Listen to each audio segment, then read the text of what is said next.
বন্ধুরা, এখন আমি যে জায়গাটাতে দাঁড়িয়ে রয়েছি এটাকে তোমরা সূর্যমুখী ফুলের স্বর্গরাজ্য বলতেই পারো।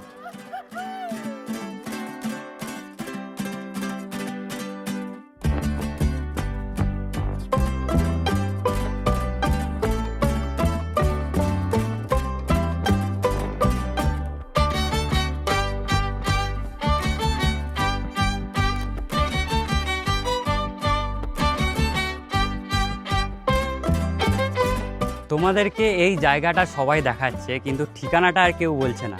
কিন্তু আমি তো এসে গেছি তোমাদের কাছে, তো চলো এবার ঠিকানাটা তোমাদেরকে বলে দিই। চলে আসো তোমরা শিয়ালদা স্টেশনে, সেখান থেকে 10 টাকা দিয়ে একটা টিকিট কেটে ফেলো। এবারে তোমাদেরকে চলে আসতে হবে শিয়ালদা সাউথ সেকশনে, কারণ সেখানেই তোমাদের জন্য অপেক্ষা করবে ডায়মন্ড হারবার যাওয়ার লোকাল। এই লোকালে করে মাত্র 50 মিনিট জার্নি করলে তোমরা চলে আসতে পারবে দক্ষিণ দুর্গাপুর রেলওয়ে স্টেশনে। এবারে মেট্রো পথ ধরে 2 মিনিট হাঁটলেই তোমরা পৌঁছে যাবে সেই সূর্যমুখীর ক্ষেতগুলোর কাছে। তবে তোমাদের কাছে আমার একটাই রিকোয়েস্ট, এই সূর্যমুখীর ফুল বা ক্ষেতগুলোর ক্ষতি কেউ করবে না। আজকের জন্য এতটাই থাক। ভিডিওটা যদি তোমাদের ভালো লেগে থাকে তবে অবশ্যই একটা লাইক করে দিও। চলো, তোমাদের সাথে দেখা হচ্ছে আবার পরের কোনো ভিডিওতে।